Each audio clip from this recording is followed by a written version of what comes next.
Welcome to my kitchen, everyone.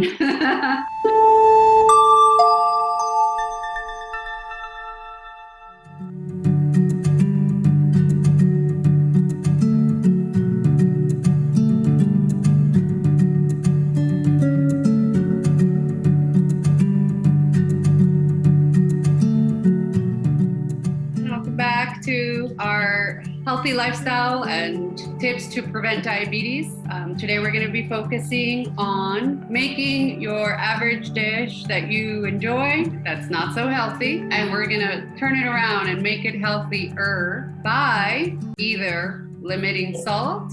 These are ways that you can make your average dish healthier. So for example, you could either change the salt and add Himalayan pink salt or sea salt because that's natural with minerals. You can decrease salt, right? When you're cooking, it's also important to add more fiber with added vegetables. One easy way to do that is just throw in some frozen vegetables to your chili or chicken soup that you make. Any soup, you could just add extra vegetables. Add barley, add whole grains. You could even add farro is another grain, and brown rice. You can just add brown rice to a lot of dishes, right? Or wild rice. So these are all ingredients that can add and make a dish healthier. And today, what I want to focus on is fats. How can we make dishes healthier considering oils and fats? So what are healthy fats? Can someone tell me? Or actually, let me switch that question around. What are unhealthy fats? So vegetable oil, is one of those that's in the middle because the way it's processed here in the States is what makes it unhealthy. Just as canola oil and vegetable oil, it's the way that they're processed here in America where they use chemicals and bleaching, and so that makes it unhealthy. Lard. That's exactly the one I want to talk about today. Butter is so tasty. Margarine is okay. And butter is okay as well. This is the thing, guys. I use butter maybe once a week, maybe once a month. It's okay if you're using it in that amount. More than that is too much.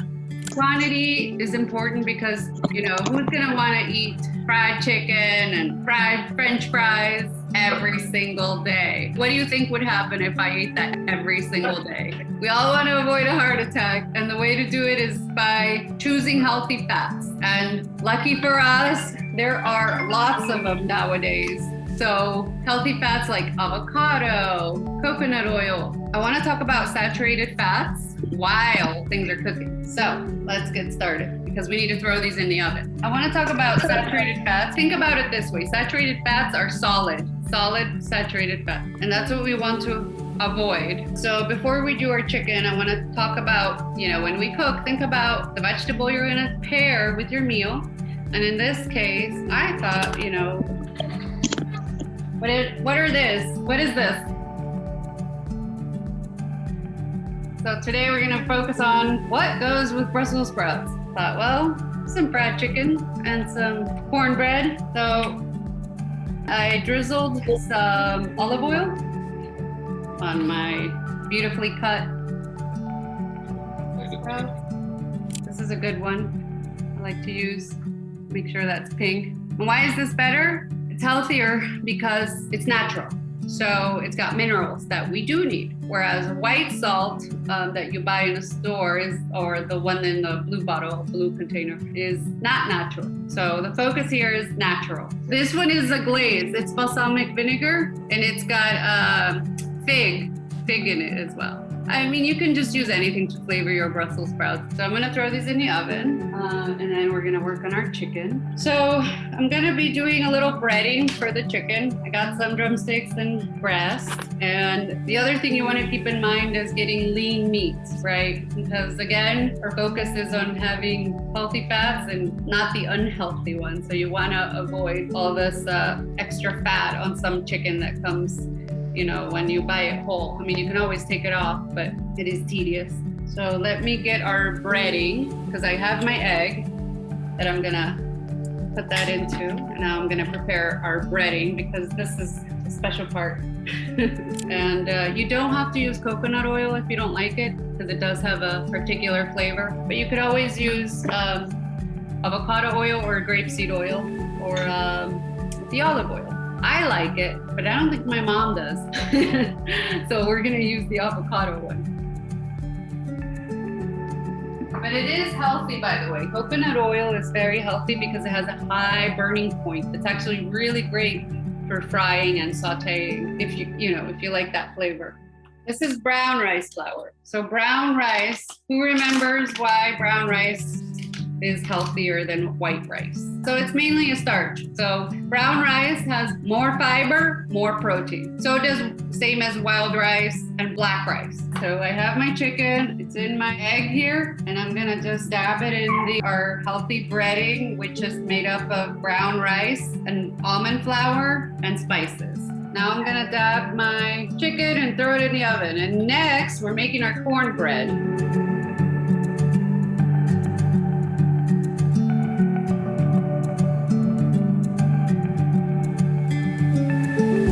So one of the things I also wanted to mention, since we're talking about healthy fats, is avocado. That's another great healthy fat you want to include in your diet if you like the flavor. How many of you enjoy avocados? So you could easily add frozen vegetables to anything, especially peas. Do any of you know why peas are very healthy? Peas are very high in protein and fiber, which is what we want, but they're the highest in protein. So you don't even have to eat so much meat if you're eating a plant-based protein. So I have not made this before, I admit. So it's a bit of an experiment for all of us. So I have my bowl. I'm going to be mixing everything.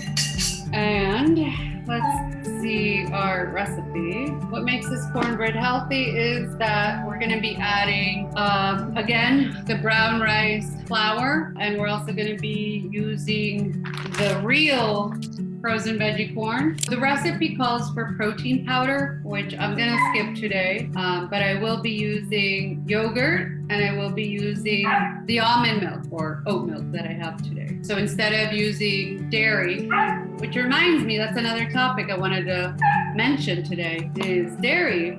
There's a lot of saturated fat in dairy. As delicious as it is, we want to limit the amount of cheese that we eat. So I would say recommended not eating cheese every day. Maybe twice a week is okay, as is eggs. Maybe one egg a day is okay, but if you could skip a day or two, that would be great because there is a lot of cholesterol in there. And same with cheese. In cheese, there is a lot of saturated fat, and that's what we want to avoid, is that solid saturated fat. So as delicious as milk and cheese is, if you could just limit it less so that you're not eating that every single day. That's what's ideal, so that we keep a healthy heart. So I'm gonna go ahead and start this. We're gonna do, let's see, we're gonna combine our 1 cup of cornmeal.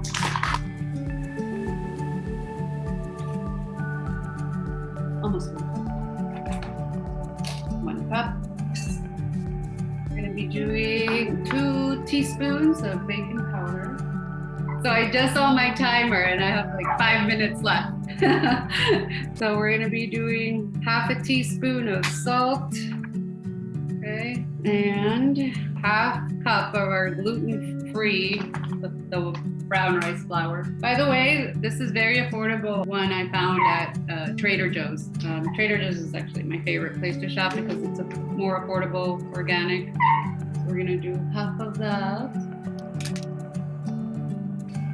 The other ingredient that I was going to add into this to make it even healthier is flax seeds. Can anyone remind me why flax seeds are healthy? These are ground, packed with omega-3. Omega-3 is what we want for a healthy heart. Omega-3 is what the vitamin, the nutrient that's in fish. So if you don't like fish, this is your best friend. So I'm going to add 4 teaspoons of this. You can add just the whole flax seeds into a smoothie. It is easier for your system to digest it when it's ground. But if you're putting it into a smoothie, that's the way I like to, consume it more often is in smoothies. So here I'm using ground because I'm using it as part of mixing it with the flour. But you guys can add ground flax seeds to almost anything.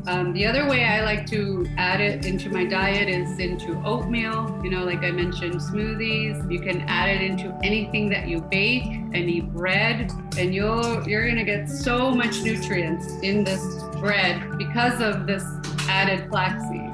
So that's why we're gonna make this cornbread a little healthier. All right, so now I got all that. Now we're gonna add our eggs and our milk. I'm gonna do our 2 eggs. So here I'm using oat milk. You can use almond or any milk. And then we're doing 1 cup of yogurt. Yeah, I'm using kefir, same, a little similar. It's a little acidic, so I'll probably want to add more maple syrup here or honey. I'm gonna add some honey. So the recipe calls for a 4th cup of maple syrup. I don't have any, so I'm just gonna use a little honey. Stevia's okay if you like it, that's fine. You know, it is a healthy substitute. I personally don't like the flavor, but if you do, it's a great substitute for sugar, especially if you're pre-diabetic. It's definitely the way to go to avoid sugar. Avoid white sugar. And I'm ready to bake. And I'm gonna make these little, so I oiled these already. These are just easier so I can share with everyone. And then what else goes in here? Oh, my corn. Can't forget that. All right, so I'm not gonna add too much of this, because maybe like half of this. But yeah, this adds a little fiber to our cornbread, and I'm gonna add a little bit of that. So I'm almost done mixing all of this, and I'm just gonna pour it into my little cupcake container to share, easier to share with my family. That concludes our cooking session. I'm just gonna let all that cook. Thank you all for joining.